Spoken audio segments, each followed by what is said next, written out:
Hi, and welcome back. In the last video, you learned about some of the negative impacts that air pollution has on our bodies, our communities, and our environment. In this video, we will return to photography skills and talk about taking portraits.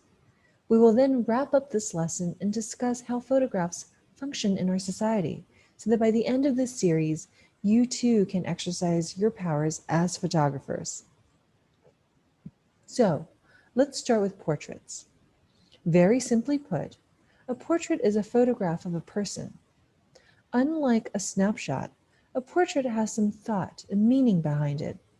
It is composed with purpose and it has intention. A portrait doesn't just show what a person looks like, but conveys a deeper aspect, like their personality, their status, their mood, or their relationship with the viewer. There are two main types of portraits: studio and environmental.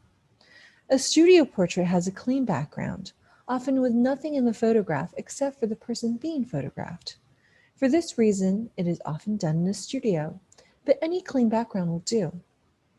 An environmental portrait, on the other hand, includes information within the picture that tells us something about the person being photographed. Often these pictures are taken in a place that is familiar to the person. Unlike other types of photography, portrait photography gives you the experience of interacting with another person in a unique way. Your subject will most likely be nervous, or they will want to present themselves in a specific way. It is your job as a photographer to be respectful of what they want, and at the same time try to make a photograph that shows something beyond the surface of the image. A photograph with a person in it automatically draws the viewer in. It makes your viewers wonder, who is this person? What are they doing? And why? The most successful portraits are both interesting to look at and they will cause you to want to know more about that person. Next, let's talk about how photographs function within our society.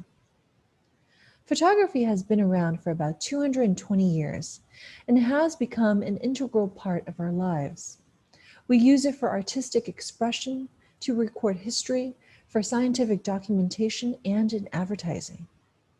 With the advent of social media, images and their relationship to truth has changed, but yet they still hold a great power over us. As photographers, we must understand photography's power and use that power ethically. Photography can be a powerful tool to tell our own story, whether that is a personal story, our community story, or a story from a specific point of view. Photography is an opportunity for empowerment and to be part of history as we see it.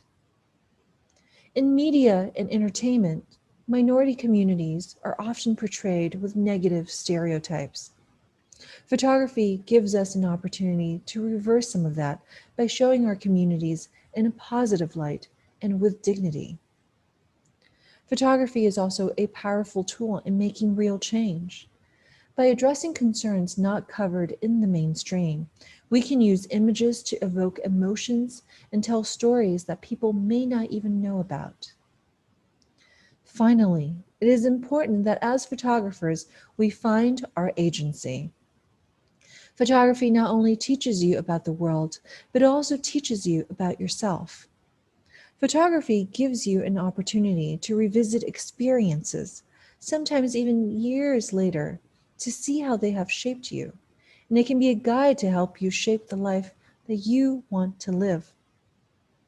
As photographers, we have the incredible opportunity to humanize data and illustrate complex and abstract ideas that are relevant to people's lives by showing what they look like in the real world. Okay, now it's time to put what you've just learned into practice.